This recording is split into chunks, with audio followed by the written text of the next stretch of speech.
Their time, they sought divine intervention through prayer and pilgrimage. They tried both to encourage and to suppress the dancing in hopes of ending the affliction. When we look back at the dancing plague of 1518, we see not just a bizarre historical curiosity, but a window into the human experience under extreme stress. We see how communities respond to crisis, how cultural beliefs shape the manifestation and interpretation of suffering, how the line between mind and body can blur in ways that challenge our understanding. We see the resilience of people who endured not only the material hardships of famine and disease, but also this incomprehensible affliction that sees their neighbors and loved ones. And we are reminded that despite all our modern knowledge and technology, the human mind remains in many ways a mystery capable of extraordinary things, both wonderful and terrible. The dancing plague eventually ended. The dancers recovered or died. The city of Strasbourg buried its dead and moved on. But the memory of that strange summer lingered in chronicles and histories and warnings and wonder. It became part of the city's story, a dark chapter that resisted easy explanation for the individuals who experienced the dancing plague. The memory must have been profound and disturbing. Imagine being seized by an uncontrollable urge to dance, feeling your body move against your will, unable to stop even as exhaustion overwhelms you, even as your feet bleed and your heart pounds. Imagine watching your husband or wife, your parent or child caught in the same terrible grip, dancing and dancing, while you stand helplessly by. The psychological impact on survivors and witnesses alike must have been immense. Some of those who danced may have had no memory of their actions, coming to themselves days later battered and exhausted, with only the accounts of others to tell them what they had done. Others may have retained full awareness, trapped inside bodies that would not obey their commands to stop the trauma of such an experience. Watching loved ones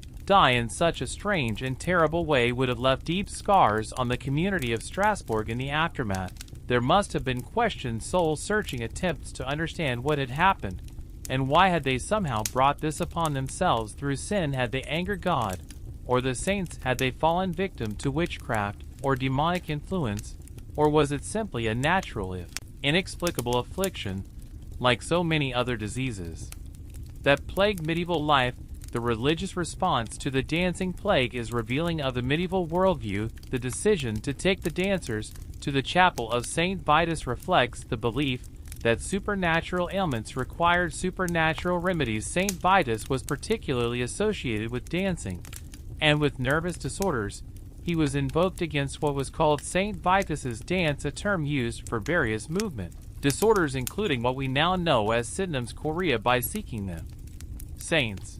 Hello there, weary traveler, and welcome to this cozy corner of history. Before we begin our journey back to the brutal winters of medieval times, I wanted to extend a warm greeting to you, dear listener. Whether you're nestled under the covers ready to drift off to sleep, or simply looking to unwind with some quiet historical storytelling, I'm so glad you've chosen to join me tonight.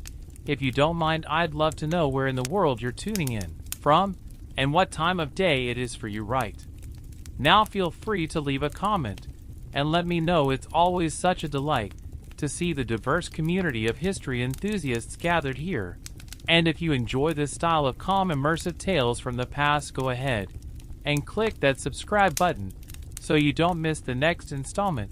But for now, let's allow the stresses of the modern world to melt away as we travel back to a time long ago when winter's icy grip held far more peril than most of us could imagine. A time when the changing of the seasons brought not just inconvenience, but genuine fear for survival. Picture yourself in the countryside of medieval Europe. The last leaves have long since fallen from the trees, and the sun hangs low on the horizon, its weak rays doing little to warm the biting chill in the air. Frosty fields crunch underfoot as a breeze carries the first few flurries of snow. Winter is coming, and for the people of this age, that means one thing above all: hardship. The cold seeps in slowly at first, but it will linger for long months to come. The landscape will soon be blanketed in white, the rivers and ponds freezing over into gleaming sheets of ice. In a time before central heating and well-insulated homes, the promise of warmth is a distant dream for all but the wealthiest. But of course,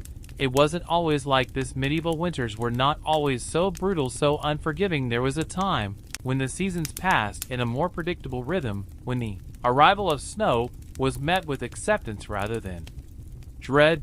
But then something changed. The climate itself began to shift, ushering in a period that would come to be known as the Little Ice Age, lasting from the th century all the way into the th. The Little Ice Age brought colder temperatures and harsher winters than anyone could remember. The reasons for this change are still not fully understood, but its impact was felt across the land. Crops failed, livestock perished, and the icy winds blew ever harder. One of the most famous examples of the Little Ice Age's fury was the Great Frost of that winter. Temperatures plummeted so low that rivers and lakes froze solid. In London, the River Thames became a frozen highway, with people setting up shop and even lighting fires right on the ice. It was a surreal sight, but one that came at a cost. Many perished from the cold that year, huddled in their homes as the world outside turned to ice. But amidst all the suffering, there were some who found a strange sort of solace in the frigid weather. One such figure was a young Isaac Newton, then a student at the University of Cambridge. When the Great Frost hit, Newton was forced to return home to his family's farm. There, huddled by the fire, he found himself with ample time to ponder the mysteries of the universe. It was during this unexpected break that Newton began to develop some of his most groundbreaking ideas, laying the foundations for his theories on calculus and optics. Who knows what other great minds might have been sparked to brilliance by the quiet isolation of a long cold winter. It's a reminder that even in the darkest of times, the human spirit has a way of seeking out the light. But for the vast majority of people in medieval times, winter was a season to be endured rather than enjoyed. The rich could afford thick woolen clothing, ample firewood, and well-stocked ladders to see them through the lean months. But for the peasants and serfs, who made up the bulk of the population, it was a very different story. Imagine waking up each morning in a one-room cottage, the air thick with smoke from the sputtering fire, your breath mists in front of you as you rise from your straw mattress, careful not to disturb the shivering forms of your family members huddled around you for warmth. The cold seeps in through every crack and crevice, numbing your fingers and toes until they ache. Breakfast, if you're lucky, might be a meager bowl of porridge or some stale bread. The food from the previous harvest is beginning to run low, and you know that the long winter months will only bring more scarcity. The livestock, too, are suffering, their coats matted with frost as they huddle together in the barn, their breath steaming in the icy air. As the day wears on, you trudge out into the snow to gather what firewood you can. It's backbreaking work, and your hands quickly become raw and chapped from the cold. But you know that without a fire, your family will not survive the night. You think of your children, their small faces pinched with hunger and cold, and you press on. This was the reality for so many in medieval times, a constant battle against the elements, a fight for survival that consumed every waking hour. And yet, even in the face of such hardship, there were moments of resilience and even joy to be found. You see, the medieval world was one deeply attuned to the rhythms of nature. The passing of the seasons was marked not just by changes in the weather, but by a rich tapestry of rituals and celebrations. And so even in the depths of winter there were glimmers of light to be found. One such beacon was the Midwinter Feast of St. Stephen, held each year on December th. For a brief moment, the rigid social hierarchies of medieval society were turned on their head, with a peasant or serf being crowned the lord of misrule for the day. This lucky individual would preside over a raucous celebration filled with food, drink, and revelry, a rare moment of indulgence in an otherwise austere existence. But perhaps the most enduring symbol of hope in the medieval winter was the simple act of coming together in a world where survival often depended on the strength of one's community. The bonds of family and friendship took on a profound importance. Imagine, if you will, a small village huddled against the snow. The smoke from the chimneys mingles with a leaden sky, a sign of life amidst the barren landscape. Inside the homes, families crowd together around the hearth, telling stories and sharing what meager scraps of food they have. There is a sense of unity here, a shared sense of purpose in the face of hardship. Neighbors trudge through the snow to check on each other, bringing extra firewood or a pot of stew to those in need. In the flickering firelight, faces are lined with weariness but also with a quiet determination. They have survived winters past, and they will survive this one too.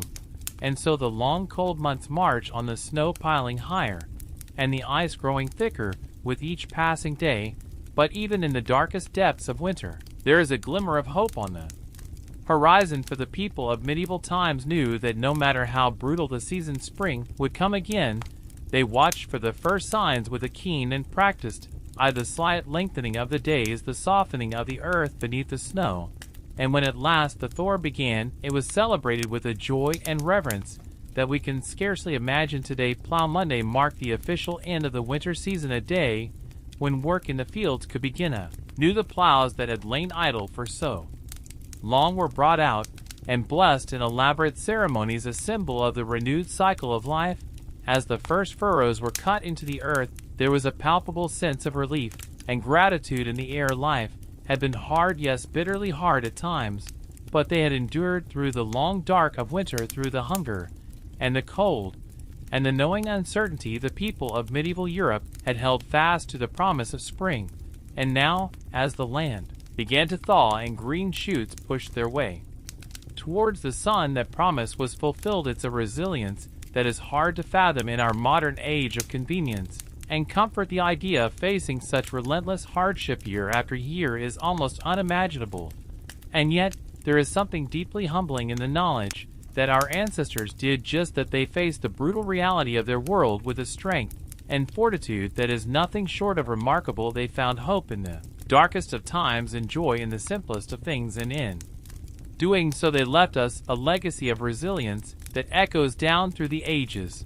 So the next time you find yourself shivering on a cold winter's day, take a moment to remember those who came before. Remember their struggles and their triumph, their sorrow and their joy, and above all, remember the unbreakable human spirit that carried them through even the harshest of winters, because in the end, that is perhaps the greatest lesson we can learn from the medieval world, that no matter how dark the night or how cold the hierarchy, the rigid lines between lord and vassal blurred for one mirth-filled day, where all could partake as equals in the feasting, gaming, and carousing. The sense of community fostered by such celebrations was more than mere diversion.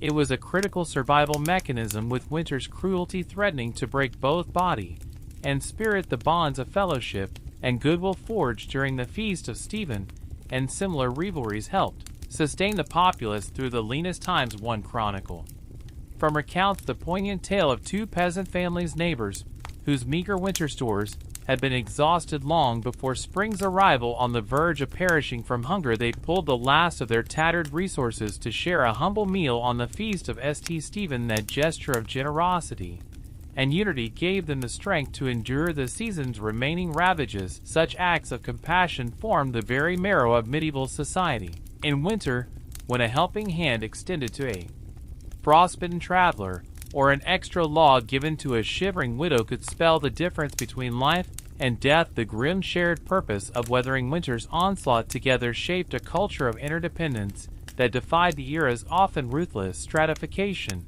But even the warmest expressions of conviviality and fellow-feeling inevitably cooled as winter's unrelenting misery stretched on interminably. The Feast of Stephen was but a small flare of light and levity amidst the frozen darkness, a momentary reprieve before the bleak slog of January, February, and March. As stores dwindled, bellies hungered, and the cold crept past the most assiduously stoked heart, the faint promise of distant spring seemed to fade into impossibility.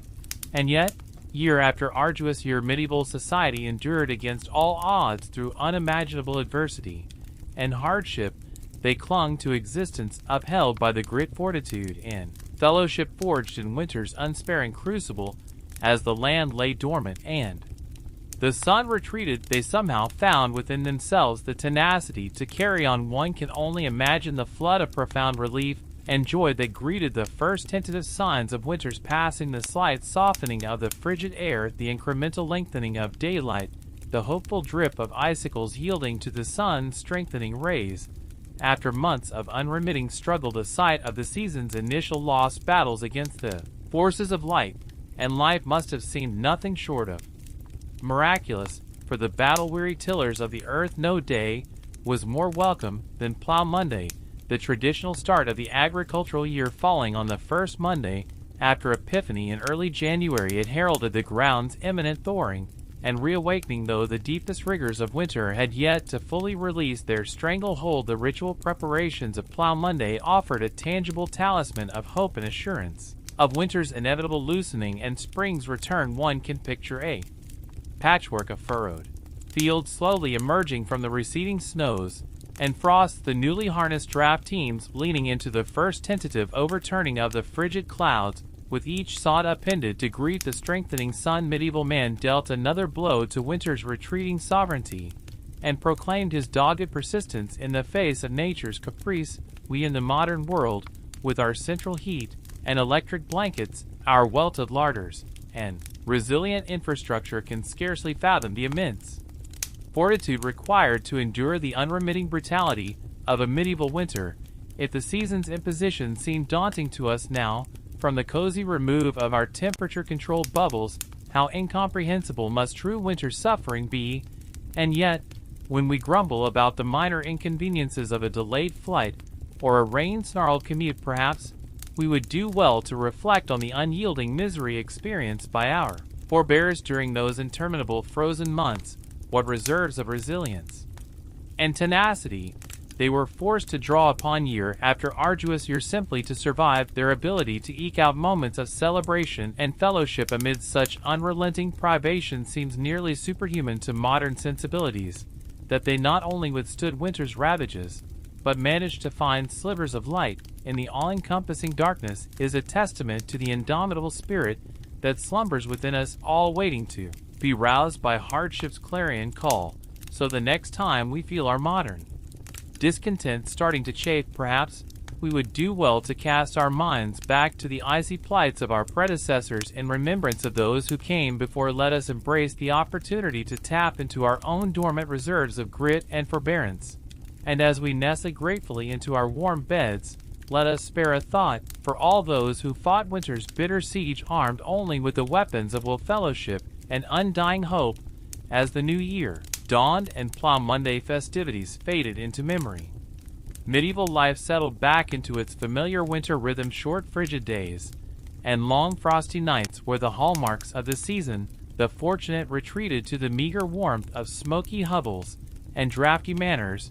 For the less privileged, winter meant a constant battle against the elements. Just to survive one of the greatest winter hardships was the ever-present threat of sickness in the cramped and unsanitary living conditions of the time. Disease could spread like wildfire. The common cold was an uncommon misery, leaving sufferers red-nosed and blur-eyed.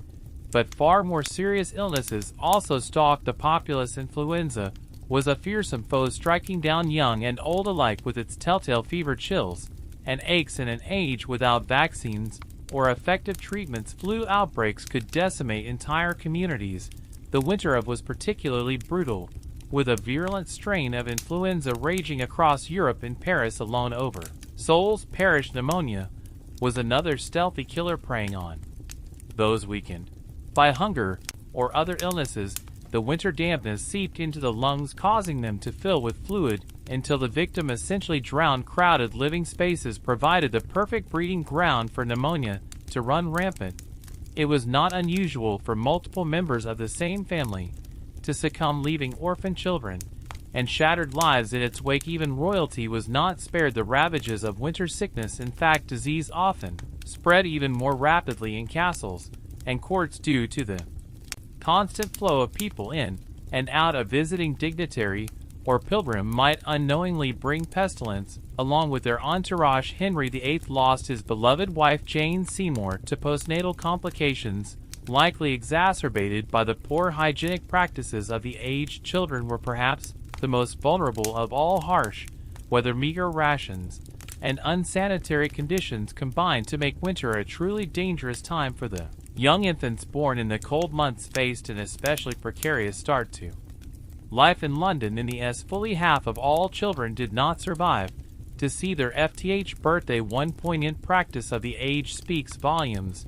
The custom of bone lace involved tying a black ribbon to the hand of a seriously ill infant. Should the child pass away, this ribbon could then be used to secure their burial shroud, a somber reminder of winter's deadly toll on the most innocent, with danger lurking both outside the home and within. Winter was a time to batten down the hatches and pray for survival for those of limited means. Even the basic comforts of shelter, food, and warmth could not be taken for granted. The icy grip of winter poverty was relentless, and Piddle's firewood was a precious commodity, with strict laws governing the gathering of fallen timbers from forests. A peasant family might huddle around a makeshift fire of dried dung and straw, striving to eke out some feeble warmth. Shivering livestock shared what heat there was, their breath steaming in the frigid air. Food supplies dwindled to a meager subsistence of salted meat, dried peas, and coarse bread. The autumn harvest bounty was a distant memory, and the first shy greenery of spring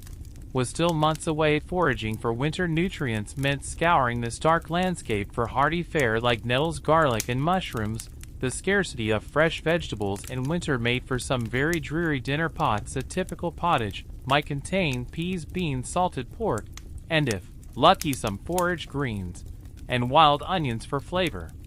Tasteless and tedious, but enough to keep body and soul together until spring. For many, even this unappealing monotony was an unattainable luxury. Storms, droughts, pests, and other calamities could obliterate food stores, plunging entire regions into crisis. The Great Famine of was a particularly harrowing time, caused by relentlessly heavy rains that rotted crops in the fields across northern Europe. Contemporary accounts paint a chilling picture of desperate people reduced to eating dogs, horses, and even human flesh. In their hunger, parents were said to have smothered their starving children.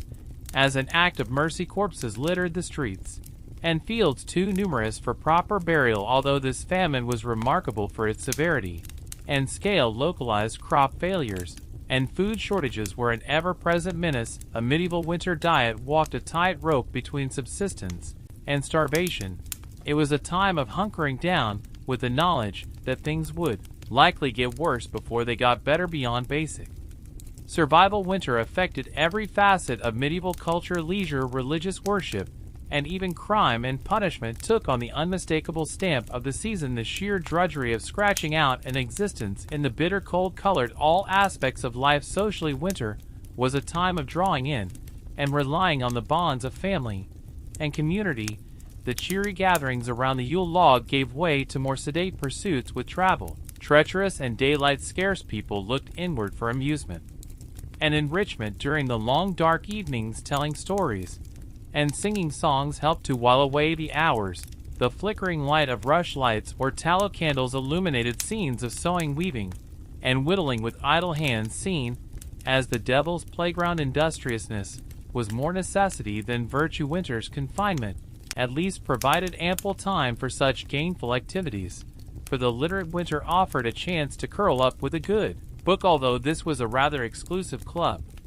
In England, at the close of the th century, a humble tradesman's library might boast a Bible, a book of hours, and perhaps some merry jests or tales of Robin Hood. Only the wealthy could afford the lavishly illuminated volumes so prized by bibliophiles. Those who could read often did so aloud for the benefit and entertainment of the whole household. Winter was a time for sharing treasured stories of brave knights, canny tricksters, and star-crossed lovers. The chivalric adventures of King Arthur and his court were perennial favorites, their intricate plots and noble themes helping to transport listeners far beyond the close confines of their winter refuge. Less wholesome entertainments also served to liven up the tedium of winter days. Gambling with dice was a popular pastime, often leading to heated tempers and empty purses. The clatter of knucklebones and the rattle of dice would ring out in many a tavern and great hall as fortunes were won, and lost. Drink was another common winter diversion. The fermented comforts of ale, mead, and wine helping to boost both body temperature and spirits. Public houses saw a roaring trade, offering fellowship, entertainment, and an escape from the bitter cold. Inebriation often led to looser tongues and lower inhibitions, sparking lively debates, sporty songs, and occasionally a brawl or two. The short dark days of winter also lent themselves to quiet reflection and spiritual contemplation. The church held great sway in the medieval mind, and winter was a time for drawing closer to God, with agricultural work at a lull. More time could be devoted to prayer, penance, and good works. The traditional nativity plays and pageants of Christmas tide gave way to more somber devotions. As winter deepened, the pious might undertake pilgrimages to holy sites, braving the harsh conditions as a sign of their commitment and devotion. Others spent hours in hushed churches, fingering rosary beads, numb with cold, and meditating on their eternal soul. Charity was also an important winter value, with almsgiving seen as a Christian duty. The 7 acts of corporal mercy laid out a blueprint for generosity: feeding the hungry, giving drink to the thirsty, sheltering the homeless, clothing the naked, visiting prisoners, comforting the sick, and burying the dead in a season of scarcity and hardship. Small gestures of human kindness could make all the difference. Of course, winter's harshness sometimes brought out the worst in human nature as well. Crime tended to rise as desperation set in, and opportunities for theft increased, with people spending more time indoors in close quarters. Tempers often frayed, leading to a spike in assaults and other violent crimes. The medieval justice system was ill-equipped to deal with this seasonal surge in lawlessness. Trials were often delayed until the weather improved, leaving the accused to languish in dank and overcrowded jails. Punishments could be harsh, with fines, floggings, and even executions mete out to those found guilty.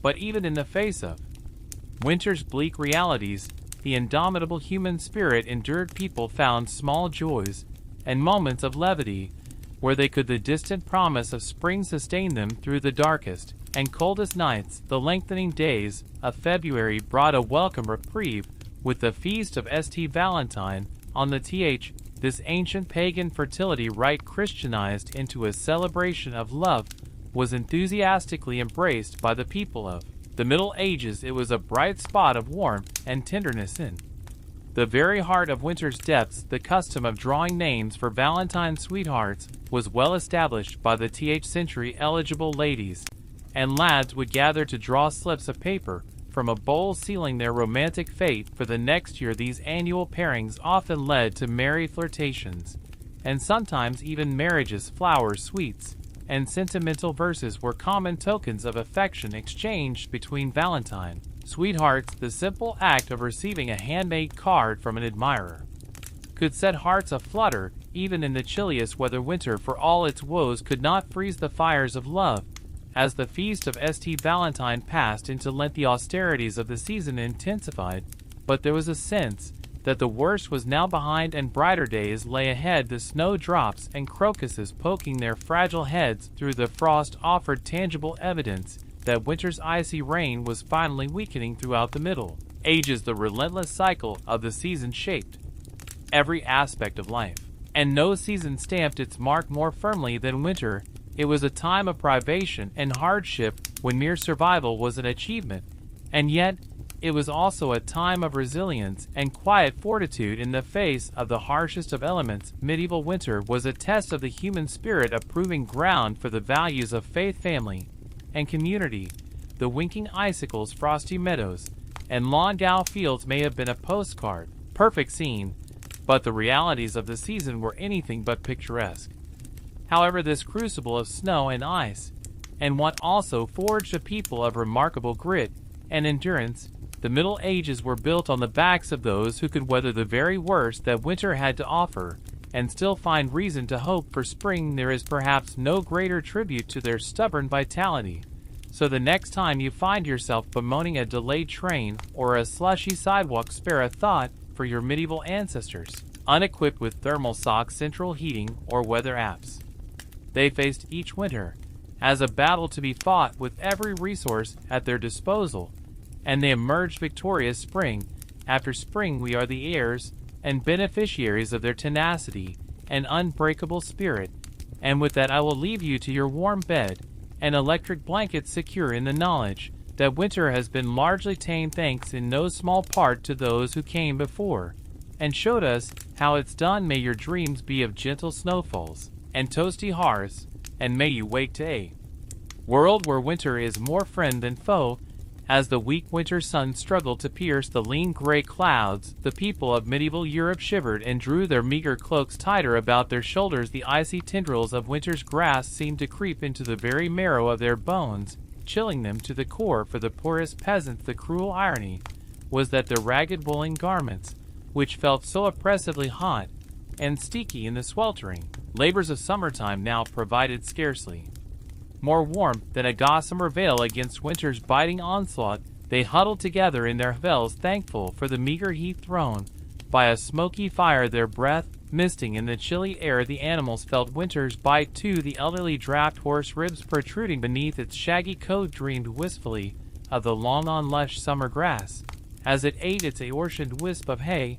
The milk cow loaded mournfully, petites chapped and roar in the frigid drafts that knifed through the barn walls. Even the WY barn cats looked a bit less haughty, their usual disdain blunted by the gnawing in their bellies and the frost on their whiskers. Yes, winter was an especially trying time for the lowest rungs of medieval society, but even the nobility, cocooned in their grand drafty castles, were far from immune from the deprivations of the season. Many a blue-blooded maiden wailed in despair as her priceless silk gowns proved useless against the dank chill of stone walls. The castle kitchen strained to concoct enough piping hot delicacies to stoke the noble innards. It is said that King Henry II of England fell by a severe case of the winter shivers, once burned an entire chair just to warm his royal posterior for a blessed moment or two. His servants declared, knowing His Majesty's temper was liable to ignite even faster than the furniture if he remained uncomfortably cold for long. But for peasant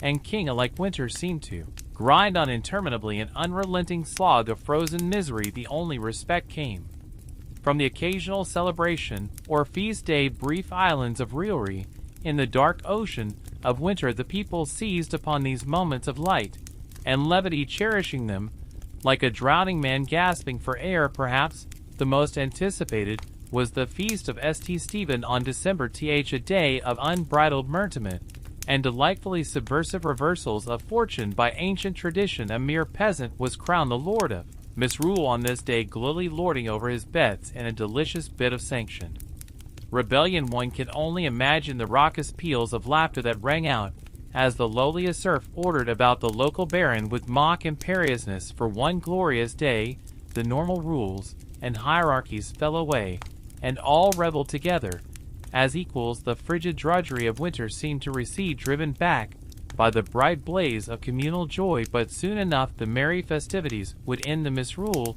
would be righted, and the cold, hard reality of winter would descend once more. The people would trudge back to their hearths and their chores, the bite of the wind seeming to mock the fleeting warmth of fellowship. The battle against winter's grim siege resumed unabated, and yet even in the bleakest depths of winter there were quiet acts of courage and compassion that melted the frost from even the most careworn hearts. Neighbors shared scarce provisions with those even less fortunate, exhibiting a generosity of spirit that no cold could diminish. A certain Dame Matilda of York was said to have once given her only cloak to a poor beggar woman shivering herself through the long walk home. When questioned why she would relinquish her one defense against the brutal cold, she simply smiled serenely and said, "The warmth of human kindness is a fire that never goes out." Such selflessness, such nobility of spirit, was the secret weapon with which the medieval people armed themselves against winter's relentless battery. For though winter could freeze their fingers and toes, it could not touch the invincible summer that reigned eternal in their hearts. And so they endured, they persisted, they triumphed in their own way over the harshest of seasons. The first green buds of spring were more than just a welcome sight, they were a living testament to the tenacity of the human will, the indomitable spirit that could outlast any winter, no matter how dark or cold. As we snuggle deeper under our cozy electric blankets, perhaps we would do well to remember the trials and triumphs of our medieval forebears. For the meadow is blooming, and the wood is springing up a new sing cuckoo. The sheer irrepressible joy is palpable, spilling out in simple yet evocative rhyme. So let us take a moment to appreciate the immense fortitude, resilience, and zest for life embodied by our medieval ancestors. Through the harshest conditions imaginable, they endured, making it through each winter by the grit of their teeth and the bonds of their communities. And when spring sun and bird song broke winter's oppressive silence at long last, they reveled wholeheartedly, knowing they had once again triumphed over nature's cruelty. As we nestle into our warm beds, perhaps grumbling half-heartedly about the chill outside our windows, we might spare a thought for those long-ago souls, the ones who would heave a sigh of pure relief as the snow gave way to mud, flinging open their shutters and letting the spring air rush in, the ones who met winter's brutality with a tenacity and exuberant will to live that should humble us to this day. Let their strength be a reminder to us when we face our own bleak seasons, literally or metaphorically. If they could emerge from the depths of winter privation with such unabashed joy, then surely we too can find well springs of hope to sustain us. The Thor will come, the sun will return, and we will step out once more into the light. Voices joined in a resounding chorus of LWD sing cuckoo. The blizzards and bitter frosts continued to torment the land, but medieval folk possessed a stubborn resilience. Even in the darkest depths of winter they found ways to help each other. Whether the storm neighbors shared what meager food they had, taking turns hosting communal meals, villages assigned young men to check on elderly widows, bringing them firewood and repairing their ramshackle huts. One such widow was Agnes, an old woman with no family to care for her. Her bones ached fiercely in the cold, and her hands trembled as she tried to kindle a fire to no avail. She had nearly given up hope when there was a knock at her door. It was Tom, a strapping village lad, his cheeks ruddy from the biting wind. He brought not only an armful of logs, but a sack of dried peas and a hunch of salted pork donated by other villagers. Tears of gratitude streamed down Agnes' wrinkled face as Tom stoked a roaring blaze in her hearth. For the first time in weeks, warmth seeped back into her frail body. Such acts of generosity were common in these lean times. The wealthy and even the nobility were not exempt from compassion. Lady Margaret, wife of the local earl, was known for her charity in winter months. Though her castle larders were well stocked, she insisted on sending wagons of grains and preserved foodstuffs to the poorest peasants in her husband's domain. Some of her highborn peers scoffed at this, viewing the peasantry as hardly better than the livestock. Why waste good food on them? But Lady Margaret held firm to her Christian duty to care for the less fortunate. One particular winter famine hit the area hard. Lady Margaret worked determinedly to stretch the castle provisions, ordering the cooks to concoct hearty soups and stews to ladle out to the starving poor who came begging at the gates. The kitchen boys grumbled at the extra work, but the cook, a portly fellow named Bernard, shared his mistress's sense of noblesse oblige. He threw himself into the task, bulking out the soup with every last turnip and potato in the cellar. The ravenous peasants gratefully slurped it down, heedless of the gristly bits of mutton floating in the gry broth. For some it would be their only meal for days. As winter dragged on, even Lady Margaret's coffers began to run low. She took to quietly selling some of her jewels and finery to buy more supplies from neighboring towns. Her husband, the Earl, chose to look the other way, respecting his wife's piety, even as he worried it would leave them vulnerable to lean times themselves. The church too played its part in aiding the suffering.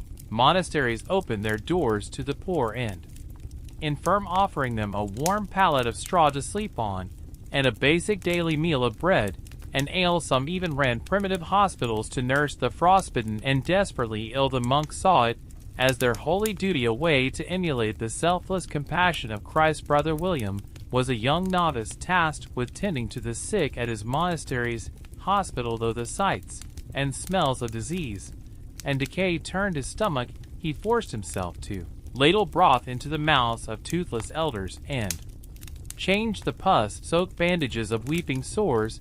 He prayed fervently for the strength to endure this trial, and God that his station in life spared him the worst ravages of winter. For winter was the great equalizer, laying low rich and poor alike with its icy scythe. Certainly the wealthy could afford thicker woolen hose and luxuries like hot mulled wine, but they still shivered in their draughty manners and worried over their winnowing stores, and death came for them too in the form of winter-born disease. The noblewoman Lady Isabel was heavily pregnant during a particularly vicious cold snap. Sequestered away in her confinement chamber, she had every comfort, a crackling hearth, mounds of furs, and attentive maids to cater to her every need. But contagion has a way of sneaking past even the thickest castle walls. A kitchen girl with a hacking cough brought Lady Isabel a posset of warm milk and herbs. Within days the expectant mother was burning with fever, her lungs rattling. The child came to. Soon a tiny wisp of a thing that never drew breath. By weeks and Lady Isabel too was dead. The king himself was not immune. Henry V, a pious and gentle soul, freed endlessly over the suffering of his subjects during the dreadful winter of the royal physicians prescribed him a tonic of cinnamon and ginger to ward off the cold humors. But still he sank into a deep melancholy, unable to warm his hands even when thrust practically into the roaring hearth. Some whispered it was God's punishment for Henry's weakness as a ruler. In truth, seasonal depression was an affliction that could strike any man from mightiest king to lowliest serf. As the days slowly began to lengthen, and the tightly clenched fist of winter finally started to loosen, people allowed themselves to dream of spring. Soon they prayed the land would thaw, and the first tentative buds would appear on the skeletal trees. The great wheel of the farming year could begin to turn once more in the earliest days of spring. On the first Monday after Epiphany, medieval folks celebrated Plough Monday. This was when the first symbolic furrow would be cut into the frost-spangled earth, a hopeful portent of the crops to come. Village men blackened their faces with soot for luck and paraded through the muddy lanes with their plowshare held high, singing bawdy songs to wake the slumbering soil. Afterward there was dancing and hearty food and much quaffing of ale. It was a promise, a covenant, that the dark days of winter were passing and brighter tomorrows lay ahead. The same eternal cycle played out at all levels of society. In the great halls of dukes and countesses, minstrels struck up a merry tune, and couples leapt into a lively carol dance. Flush with the optimism of a new year, the king hosted a lavish feast for his court, the tables heaped with delicacies like roast swan and marchpane sweets. Even the lowly peasant Giles and his brood felt a weight lift from their shoulders as they ventured out to their humble plot. Giles clutching the pouch of precious saved seed that meant a future of full bellies. The wretched widow Agnes, who had been knocking on death's door, found herself stirring a bubbling pot of pottage, humming tunelessly. She had made it through winter's gauntlet to see another spring dawn. Praise be to God. Winter was brutal. There was no escaping the fact. It brought with it a host of miseries and hardships, from hunger to bone-chilling cold to the constant specter of death and disease. But it was also a time when the true resilience and communal spirit of medieval people shone through. Staring into the abyss of winter bleakness, they responded with generosity, with grit, and even with defiant celebration. They understood that winter was an inescapable part of the great cycle of life, and the best way to conquer the cold was to hunker down and endure it together. So as you huddle beneath your cozy duvet, perhaps grumbling about the exorbitant heating bill or scraping a bit of frost from your windshield, spare a thought for your medieval ancestors. Reflect on how they survived winter after winter in a world before electric blankets, central heating, and grocery deliveries at the click of a button. Though our modern winter woes may seem all-consuming in the moment, they pale in comparison to what medievals faced each year, and perhaps we could learn a lesson from them, that empathy, charity, and an irrepressible hope for spring are the best ways to weather the hardships life throws our way. Whether it be a polar vortex or a pandemic, let us all embrace the coming spring with a full and grateful heart, knowing that however deep the snow drifts, it will eventually yield to the warming sun. The harshness of winter only makes the blossoming of spring all the sweeter. And so, as a medieval king might say, let us winter bravely, so that we may spring eternally. Frost crackles underfoot as you trudge through snowdrifts, breath clouding in the icy air. Icicles glitter in the pale sunlight hanging from the eaves of lee and dorp huts. The village lies hushed and still, huddled against winter's onslaught. This is what winter looked like for most of our medieval ancestors, not the cozy scenes we imagine of merry feasts in snug castles decked with holly and buzzing with music and laughter. No, for the vast majority, winter was a time of bone-chilling cold, gnawing hunger, and grim survival. The specter of winter hunger was never far away, with crops withered and livestock scarce, putting food on the table became a daily battle. Grain stores dwindled, and bitter herbs and shriveled turnips were soon all that stood between a family and starvation. One bitterly cold winter in a medieval Englishman's harvest fell short by a third, due to storms and freezing weather. The desperate serfs were reduced to eating the straw roofs off their huts and boiling the leather from their shoes, all the while still forced to labor for their lofty lords. Malnutrition weakened the body's defenses against winter maladies. The common cold could quickly morph into life-threatening pneumonia or bronchitis. Influenza cut through villages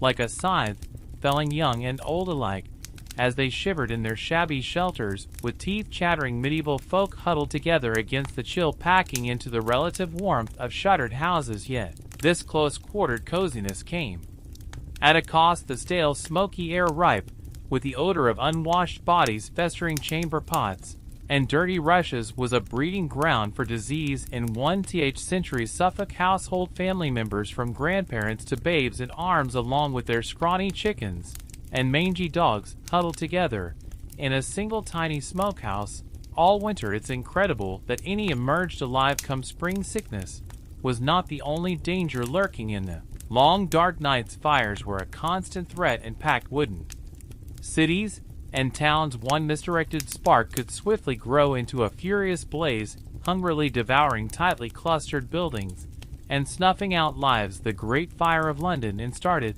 on a cold November night, quickly raging through the city's cramped lanes, while water froze in the pipes. An estimated huddling Londoners perished in the flames, and many more were left homeless in winter's icy grip. Travel was especially treacherous in these frigid months. Roads dissolved into muddy quagmires, while blizzards obscured the way with blinding flurries. With daylight scarce, travelers risked becoming disoriented and losing their way, stumbling from the path to a frozen grave. In the English, Queen Isabella set out from Canterbury for London.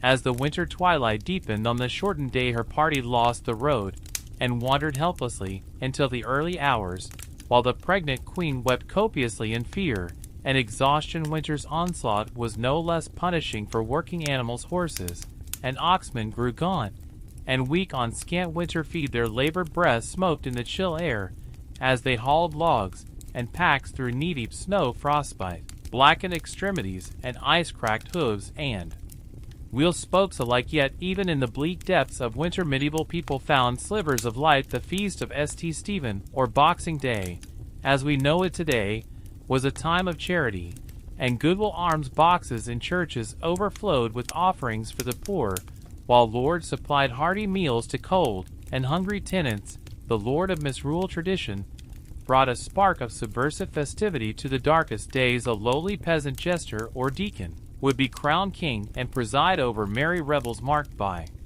drunkenness, role reversals, and mischief, a temporary appending of the established order. Despite the privations and dangers medieval winters posed, hope somehow endured, etched in frosty breaths, and no doubt uttered as fervent prayers. Hope that the weak and ailing would survive, that food would last until spring, that light and warmth would conquer the constricting cold once more. So this winter, when you grumble about shoveling the driveway, curse at the thermostat, or get chilled waiting for the bus, spare a thought for those who came before us. Our medieval ancestors faced the Herculean task of surviving winter after winter with few of the comforts we take for granted. Their quiet courage in the face of winter's cruelty is perhaps the greatest lesson they have to teach us. Though we will never know most of their names or stories, we can appreciate the magnitude of their struggles and find inspiration in their endurance that saw them through to brighter days. The bitter frost continued its icy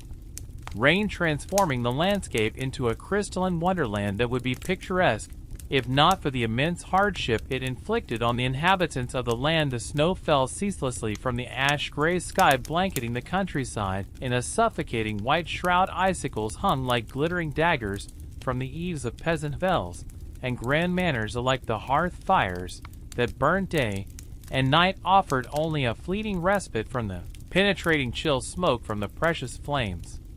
Stung watering eyes and choked lungs in the close faded air of Wle and Dorp huts, their huddled bodies crammed together for warmth. Humans and livestock alike the pungent aromas of dung and unwashed flesh mingling together into a uniquely medieval winter perfume. For some, however, even this dubious comfort was a luxury. They could ill afford scant food stores stretched precariously thin, and bellies rumbled with the persistent pangs of hunger. Many of the poorest subsisted on little more than coarse bread and thin GRL, praying they would survive to see the spring. The specter of famine lingered in every home, from lowly serf to high lord. None could escape winter's deadly grasp, not even those who wore crowns in drafty stone castles that seemed to inhale the cold and exhale an unrelenting damp. Rulers shivered beneath mountains of furs. Royal households required vast amounts of firewood and provender to ride out the long winter months. Woe to the kingdom whose sovereign failed to plan ahead. According to one account, a medieval Bohemian princess perished from the cold in her bedchamber. Her demise a chilling reminder that wealth and status offered only partial protection from the elements. But for a peasant family, the loss of a loved one to winter's icy scythe was all too common an occurrence, as cruel as it was predictable. Disease added to the season's prodigious death toll. Agars and fevers spread like wildfire through communities weakened by malnutrition and close quarters. The stale, smoky air of bells and the ubiquitous filth made the lungs more vulnerable to infection. Medieval physicians, their useless treatments, often rooted more in superstition than science, could do little. The roads, treacherous with snow drifts and black ice, compounded the winter's woes. Only the desperate or the foolhardy ventured far from the meager comfort of their homes. In the darkest months, travel for any distance was an ordeal to be undertaken at once. Peril peddlers' carts remained idle, depriving isolated villages of needed goods. Tithes and taxes went uncollected, to the vexation of leg lords and clergy. And woe to the army that had to mount a campaign over snow-choked roads. Their supply lines stretched to and fraying in the frigid weather. The winter of saw one of the Middle Age's most astonishing military feats. Born of this brutal necessity for wintry warfare, the redoubtable Welsh rebel leader Owain Glyndwr faced off against the superior forces of future King Henry V in the high mountain passes. Glyndwr's men, accustomed to harsh conditions, drew the English into a trap amid the blinding blizzard. Hapless in their heavy armor, the English ranks broke and fled, with many perishing from exposure. Glyndwr's stunning victory, won as much by the winter as by Welsh martial prowess, lives on in legend to this day. The winters of medieval Europe were often marked by devastating famines that claimed countless lives. When the cold lingered in spring, planting was delayed, food shortages quickly followed. The infamous Great Famine of '2 was sparked by an unusually wet and chilly spring that rotted seedlings in the ground. Successive crop failures over the next years plunged much of the continent into starvation. In England, the price of bread skyrocketed to times the normal cost. The poor resorted to eating grass roots, even the bark off trees. Desperate bands of scavengers dug up graves to cannibalize the dead. It's estimated 2% of the population of cities like Ypres and Bruges in modern-day Belgium perished in the Frank town of Trey. A citizen wrote in his diary that the poor were eating dogs, horses, and other unclean things. The misery was compounded by crime and disease, as malnourished citizens turned to theft and violence to survive. One heart-rending account from the St. Mary's Abbey Chronicles relates the fate of a starving woman imprisoned for stealing a loaf of bread. The woman was pregnant and starving, but the baker would give her no bread, so she stole a loaf and was caught. The judges would not pardon her, so she was hanged. As she died, the infant fell from her womb before the eyes of the people. The child lay bloody and screaming on the ground, but no one wanted to touch or rescue it, and the baby soon died where it fell. The famine finally eased in when the weather turned favorable again and crops began to grow, but the specter of starvation stalked the land every winter, ready to reap a grim harvest at the slightest adversity. For medieval people, winter was always a time of gnawing unease, if not outright terror, as they prayed their meager food stores would last until spring. Malnutrition weakened the populace and left them vulnerable to disease. The close, unsanitary living conditions of winter led to frequent outbreaks of infections like influenza, dysentery, and pneumonia. Respiratory illnesses especially took a heavy toll, spread by coughing and stale, smoky air as people huddled around fires. Something as simple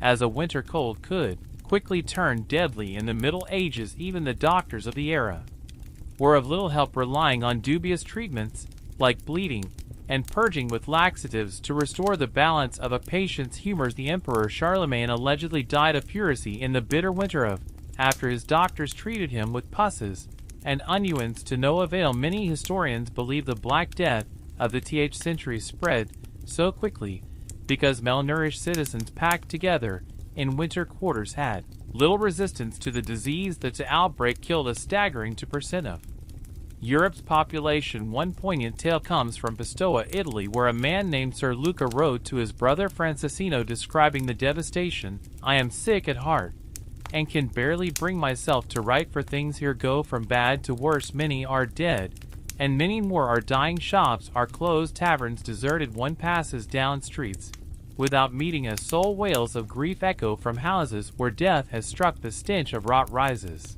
from mass graves. I fear our city may soon be empty of life entirely. I beg you stay where you are and pray for us unceasingly." As the plague raged, entire villages were wiped out. The suffering was compounded by the trauma of hasty mass burials in frigid ground, and sick people expelled to die alone in the snow for fear of contagion. The devastating losses of the Black Death left deep psychological scars and forever altered the medieval world. Winter was an especially dreaded time for the elderly, young children, and expectant mothers without the benefits of modern medicine. These vulnerable populations frequently succumb to cold, disease, or malnourishment. It's estimated that in some medieval societies up to 2% of infants died within their first year of life. Many during the harsh winter months. Complications of pregnancy and childbirth, exacerbated by poor diet and chilly conditions, claimed the lives of countless mothers and babies. The perils of winter childbirth are illustrated by the sad tale of Matilda, the year-old daughter of King Henry I of England. In the winter of Matilda was aboard a ship called the White Ship sailing from France to England. The ship hit a rock and quickly sank, sending Matilda and hundreds of other passengers into the frigid waters of the English Channel. Matilda nearly escaped drowning by getting into a small rescue boat, but then cried out for her half-brother William, who was still in the water. When the boat rowed back to get William, so many desperate people tried to climb in that it capsized, casting Matilda back into the cold waves. The king's young daughter, pregnant with her first child, perished along with the rest. Her grief-stricken father was said to have fainted dead away at the news and never smiled again for the rest of his life. The very old and very young were always in peril during the bleak winters of the Middle Ages. If they managed to survive disease and starvation, they still might freeze to death in their sleep. The medieval poem Sir Gawain and the Green Knight contains a chilling, no pun intended, description of the elderly King Arthur shivering beneath his robes in a drafty castle hall, so cold his teeth chattered as he spoke. Without the insulating ice caps and glaciers we have today, winters in the Middle Ages were accompanied by raging snowstorms and devastating floods, and King John of England supposedly lost the crown jewels while crossing a marshy area in East Anglia called the Wash, fleeing enemies in rebellion against his rule. John's baggage train was swallowed up by a surging high tide. Whipped up by fierce gales, the king allegedly escaped by the skin of his teeth, but his treasure, including priceless jeweled crowns and scepters, disappeared into the churning waters, never to be seen again. John died of dysentery a few days later, a broken man. Some historians believe the loss of the crown jewels was the final blow that sent an ailing John to his grave. Winter storms often meant disaster for coastal communities battered by hurricane-force winds and massive waves. The Anglo-Saxon Chronicle records a terrible flood that struck England in on St. Martin's Day, the th of November. Came a great sea flood through the length of this land, and overran it so far as no man remembered that it ever did before, and drowned many towns and a countless number of people. Another North Sea flood on January th completely submerged the low-lying Netherlands, killing over people in an era with no early warning systems or emergency shelters. The population was completely at the mercy of the elements. All medieval folk could do was pray for deliverance as icy floodwaters rose, and the wind howled like the very hounds of hell.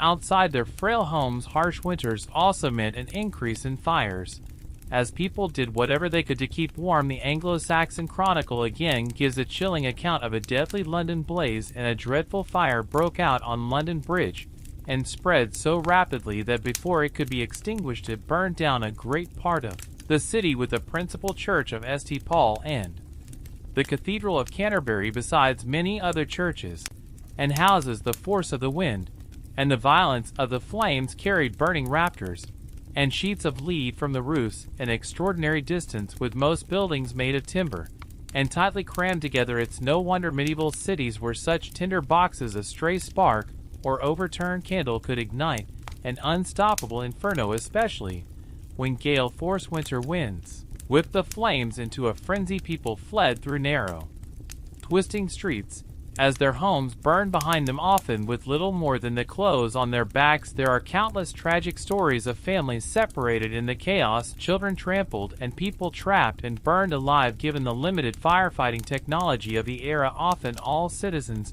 could do was throw buckets of water or snow on the flames and pray the wind would shift before the entire city burned. The devastation could be near total, leaving thousands homeless and destitute in the dead of winter. But perhaps the greatest danger of medieval winter was something that required no great blizzards, floods, or conflagrations. Sometimes the simple, inescapable, life-sucking cold was enough. It's hard for us to imagine in our modern world of central heating and thermal fabrics. But the bone-chilling damp and constant dark of winter was an adversary from which there was little defense in the Middle Ages, with only smoky fires and piles of furs to ward off the chill winter cold. Sank deep into the bones of medieval people. Arthritis and rheumatism were common afflictions, the pain growing worse with every passing year. Extremities slowly went numb, then black with frostbite. Pneumonia and influenza ran rampant in close quarters. The cold seemed to seep into the very soul, sapping all energy and vitality.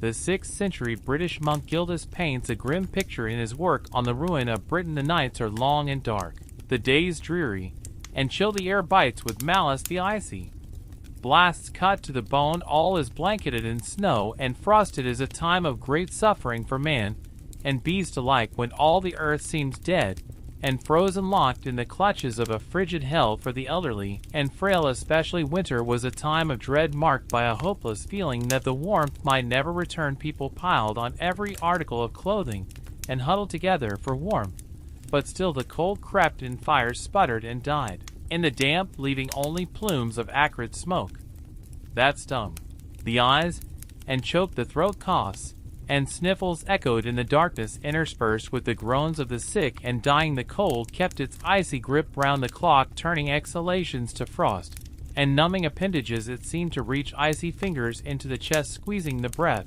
and congealing the blood. Even the young and healthy moved as if through deep water, sluggish and yielding. There was no escaping winter's clutches in the Middle Ages, no Florida vacations or cozy electric blankets to take the edge off the cold.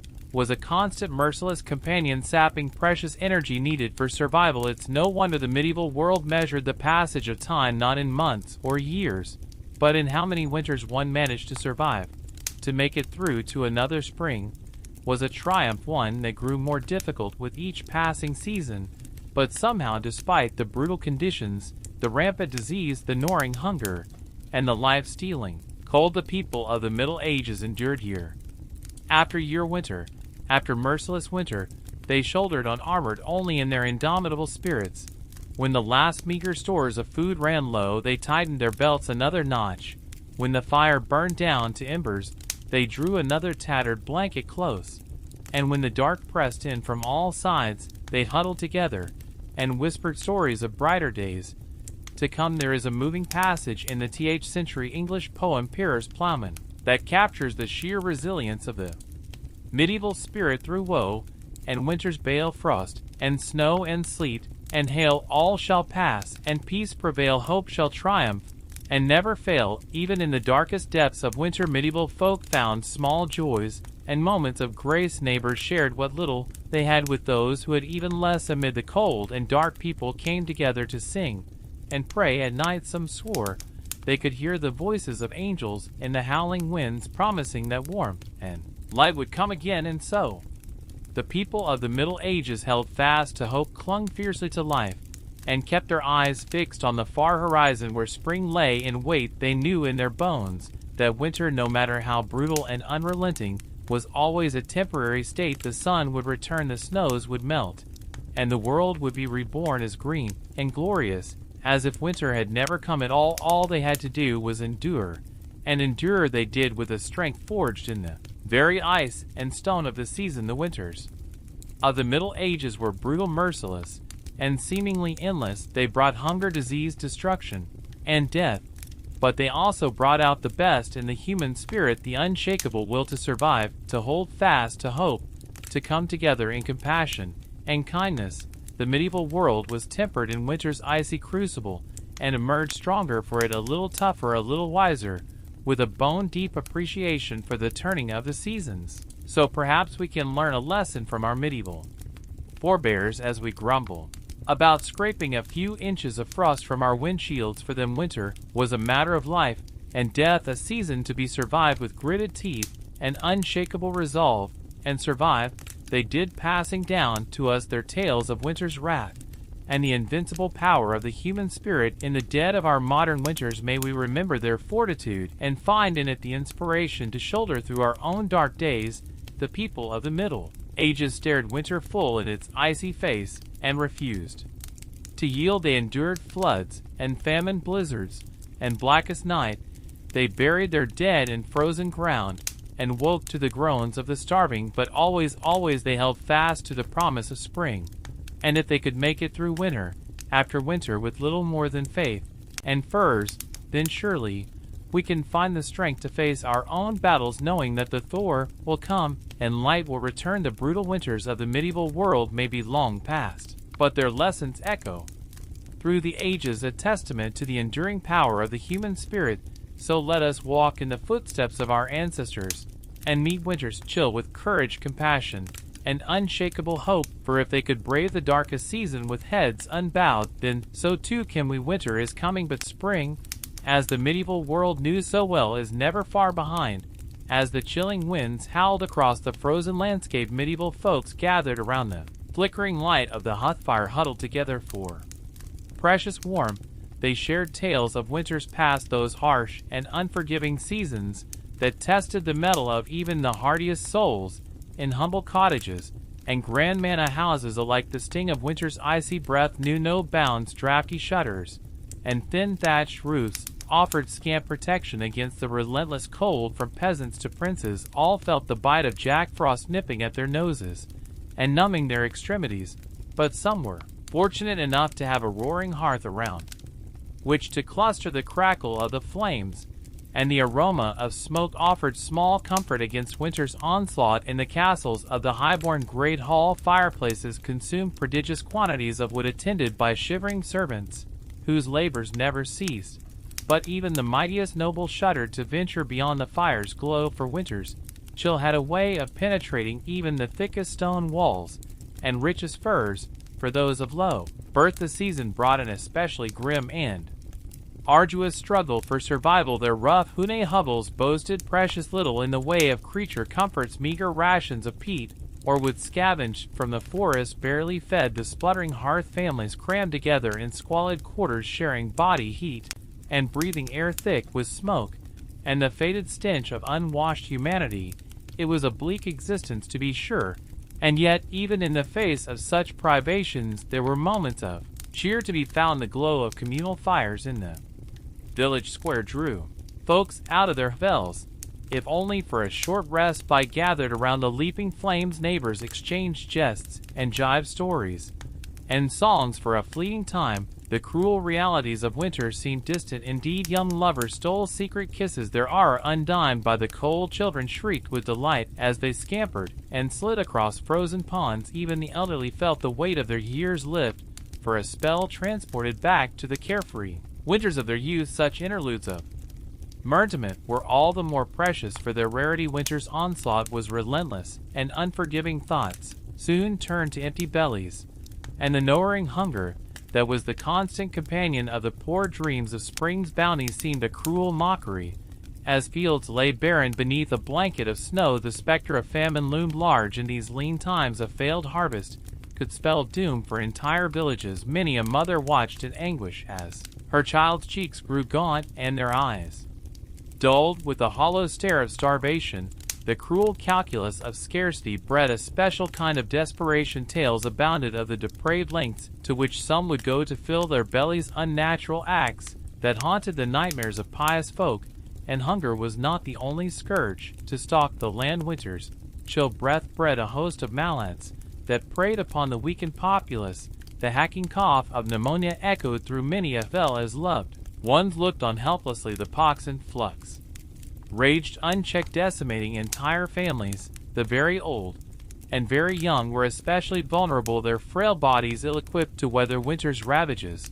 But perhaps the greatest cruelty was reserved for those forced to venture out into the teeth of winter's fury. Travelers risked life and limb on treacherous ice-licked roads. Many a hapless wayfarer met their doom swallowed up by swirling blizzards, or plummeting into deep snow drifts. Their frozen corpses would not be discovered until the spring thaw, a grim reminder of winter's lethal power. Even the valiant knights, those stout warriors of the realm, were not immune to winter's depredations. Clad in their heavy armor, they made easy prey for the bone-chilling cold that crept into every and rivet-numb hands made clumsy by frozen gauntlets fumbled with sword and shield. Once mighty charges floundered in the deep snow drifts as icicles formed on their heaving flanks. Great and small alike cursed the name of winter in the halls of power. The crown weighed heavy on royal brows, furrowed with care, for even a monarch could not decree the seasons to reverse their inexorable turn. The cost of keeping the court supplied with provender and firewood was staggering. Royal treasuries groaned beneath the strain as grasping merchants reaped handsome profits from the king's lares.